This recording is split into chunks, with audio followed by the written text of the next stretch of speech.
Wonderful God of Borsippa. Number 2.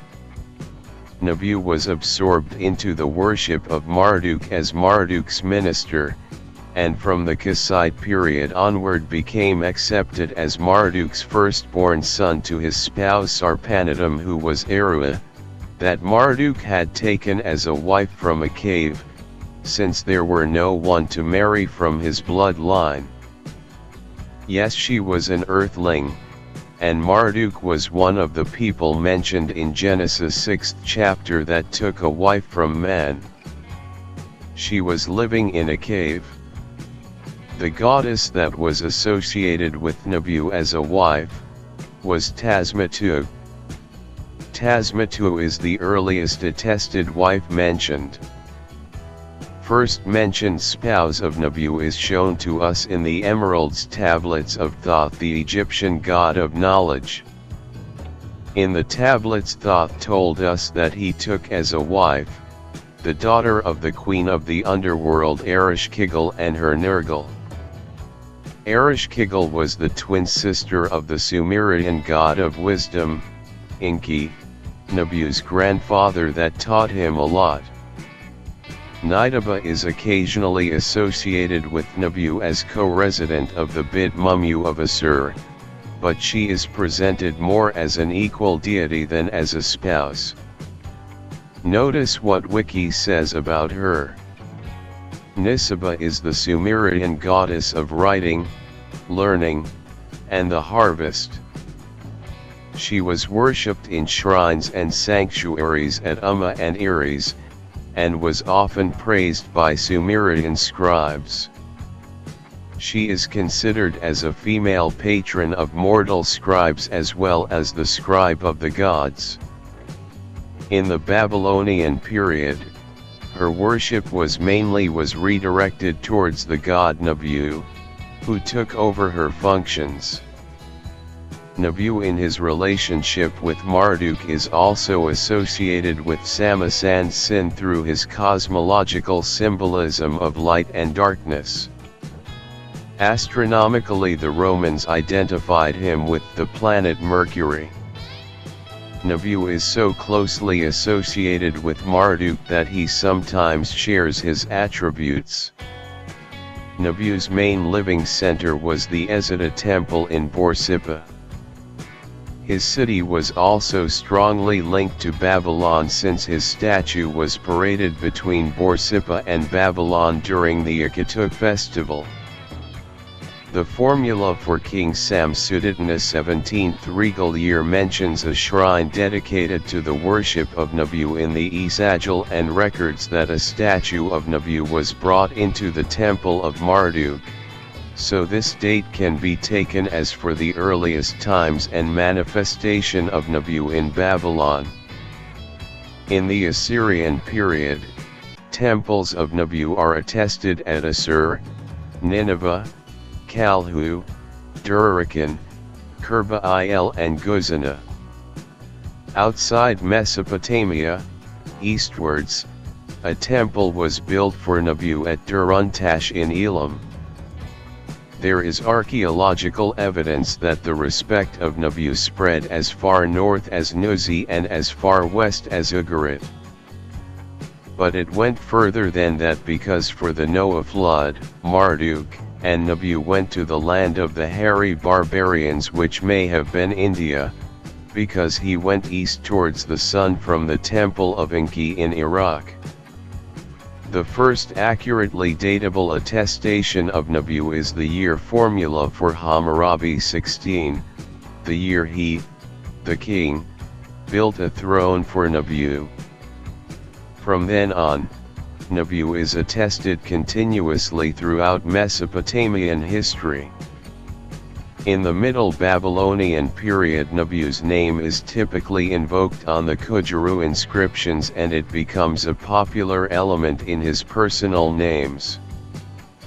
The religion of Nabu is introduced in Assyria during the Middle Assyrian period, presumably by Shulmanizar I, who is mentioned as first builder of the Nabu temple in Assur by a cylinder from the later Assyrian king Sinsariskan. In the Middle Assyrian period, Nabu is established as one of the three most important deities along with Marduk and Nergal. In the Assyrian period, Sennacherib, desirous to proclaim the supremacy of Assyria, neglected Babylonian deities in favor of the god Assur, resulting in the worship of Nabu losing some of its royal prestige. However, the situation changed under Esarhaddon, who was keen to regain Babylonian support and therefore restored the primacy of Babylonian gods. Ashurbanipal, a keen collector of knowledge, was especially fond of Nabu as god of writing and wisdom. In the Babylonian period, the popularity of Nabu is particularly evident since royal inscriptions give him precedence over Marduk. A hymn to the Ezida of Borsippa in Babylonian script, the magnificent imagery conveyed suggests the appeal of Nabu had not waned. Nabu continued to be venerated in late Babylonian times. Interestingly, the last inscription by a king of Babylonia concerns Nabu. It was found in the Ezida of Borsippa and consists of a report by Antiochus Isoter that lived 276 to 261 BCE, regarding his restoration work on Esagila and Ezida. Nabu's worship was widespread and long-lived, developing through expatriate Aramaic communities beyond Mesopotamia into Egypt and Anatolia, and lasting up to the second half of the first millennium's Common Era. The main symbol of Nabu is a single wedge, vertical or horizontal, sometimes resting on a clay tablet or a dais. This wedge represents the writing stylus and probably by its shape is also meant to suggest cuneiform writing. Nabu and the writing stylus are occasionally shown on top of a protective Mushusu dragon. The image that identifies Nabu in Egypt is the one that shows him kneeling on an eye and has a star of some sorts in his hand with the Egyptian ankh on his arm. That symbol identifies Thoth, who was Nabu, and was as a worshipper of the religion of the mind. Who was the god of the religion of the mind? Well, he is that star Thoth has in his hand. That star identifies our god, and is a star god or a god star. Scientists know about our god star and call him a black hole or Sagittarius A star. They don't recognize him as the source that powers our galaxy. They don't know he is the spirit sun, the sovereign of the sun spheres, the great god of light, Thoth/Hermes spoke of. Thoth said this in his tablets, "Yes, the children of men shall progress onward and upward to the great goal.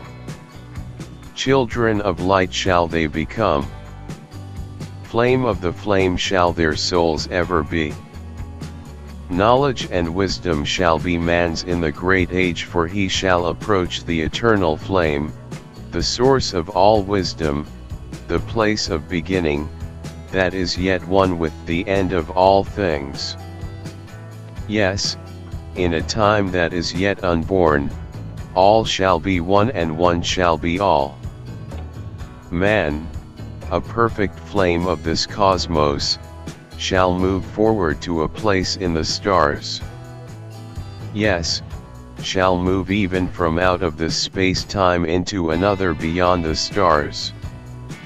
Now don't be fooled by what is told in the writings of Nabu. When the Egyptian writings speak of the religion of the mind, it's not talking about going to a church and jumping up and down in a fantasy like some people are doing. No, our God and Creator does not have a church or a religious group on this planet.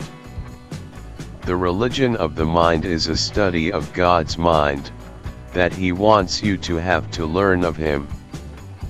That's what the Ankh represents. Thoth says this: as I to you am a god by my knowledge, so you too shall be gods of the future because of your knowledge far above theirs. When you have that knowledge, you can say you have the Ankh on your wrist. The world don't have this knowledge. No, they laugh at us, for they rather worship symbols like Jesus, Jehovah, and Allah. Those three gods do not exist, so all they have is only remnants of those ancient religions that people used to worship way back when they worshipped biological angels that walked on this earth. Nabu probably was one of the most important humans or person that ever lived on our planet. You better get to know him, so you can take part and be one of those gods of knowledge. This ends The Wonderful God of Borsippa.